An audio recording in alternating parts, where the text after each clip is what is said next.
ଶ୍ରୀମଦ୍ଭାଗବତ। ଶ୍ରୀ ଭାଗବତ ତତ୍ତ୍ୱ ପରମାର୍ଥ ପରଶୁରାମ କ୍ଷତ୍ରୀଙ୍କ ଜନ୍ମ ନିର୍ଣ୍ଣୟ। ଏ ଅନ୍ତେ ଶୁଣ ସାଧୁ ଜନ,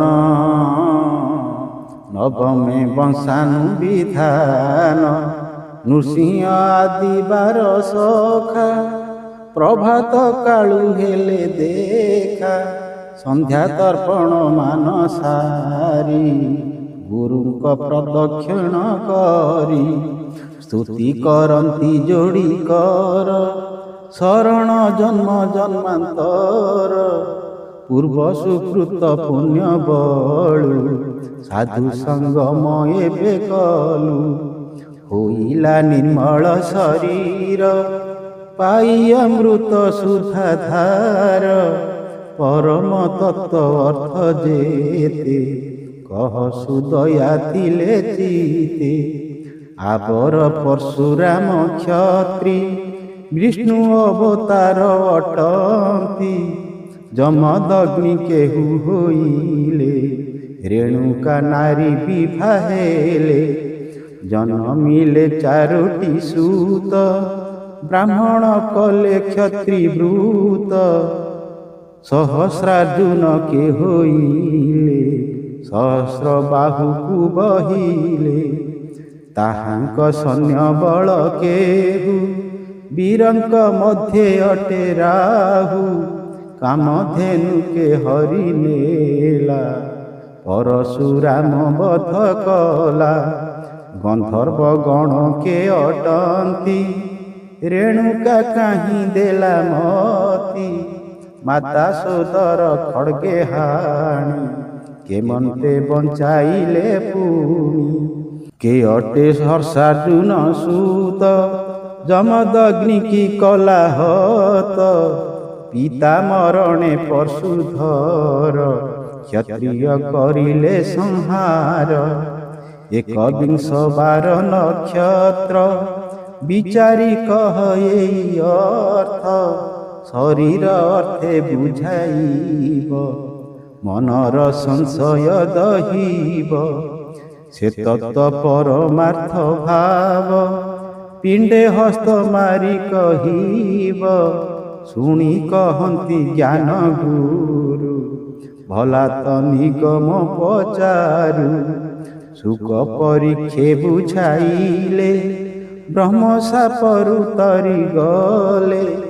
ଏବେ କହିବି ତୋତେ ତାହା, ପଛାରି ଅଛ ପୁତା ଯାହା। ଯମଦଗ୍ନି ଯେ ତେଜ ଭୂତ, ବିରାଟ ରୂପ ସେ ସାକ୍ଷାତ। ରେଣୁକା ଆଦି ଯୋଗ ମାୟା, ଜଗତ ଜନନୀ ଅଭୟା। ତାହାଙ୍କ ଗର୍ଭୁ ଚାରି ସୂତ, ଜନ୍ମିଲେ ମନ ନାମ ପୂତ। ମନ ସୁମନ ବେନି ହୋଇ, କୁମନ ବିମନ ଯେ ଦୁଇ। ଏମନ୍ତେ ଚାରି ସହୋଦର, ଏକୁଆରେ କବଳିଆର। ଯଜ୍ଞ କୁଣ୍ଡ କପାଳେ ଦେଖ, ଜ୍ୟୋତିରାନନ୍ଦକୁ ନିରେଖ। ସହସ୍ରାର୍ଜୁନ ନେତ୍ର କହି, ସହସ୍ର କିରଣ ଦହଇ। ସହସ୍ର ଭୁଜ ତେଜୋମୟେ, ବୀରାମାନଙ୍କ ଦର୍ପ ଦହେ। କଳ୍ପନା କାଳ ସୈନ୍ୟ ଗଣ, ସଙ୍ଗତେ କରନ୍ତି ଭ୍ରମଣ। ବିରାଟ ଯମଦଗ୍ନି କହି, ତାପୁରେ ମିଳିଲେ କଯାଇ। ନୃପଙ୍କୁ କଲେ ସମ୍ମାନ, ସରଲ ବଣି ଦେଇଣ। କାମଧେନୁ କାମନା କହି, ଗାଈ ନୁହଁଇ ଅଟେ ବାଇ। ଯେତେ ବହଇ ନିରନ୍ତର, ପୁଣି ବହଇ କ୍ଷୀର ତାର। ତା ଦେଖି ନୃପ ଲୋଭ କଲେ, କାମଧେନୁକୁ ହରି ନେଲେ। ତା ଜାଣି ମନ ପରଶୁଧାରି, ନୟନ ଦୃଶ୍ୟକୁ ନିବାରି। ନେତ୍ରେ ପିତୁଳା ହେଲା ହତ, ଅନ୍ଧକାର ହେଲା ଜଗତ। ସହସ୍ରାର୍ଜୁନ ଯୁଦ୍ଧେ ମାରି, କାମଧେନୁ ରଖିଲେ ପୁରୀ। ଗୁହ୍ୟ ଦ୍ୱାରେ ଗନ୍ଧର୍ବ ଗଣ ରଙ୍ଗେ କରନ୍ତି ବିଚରଣ।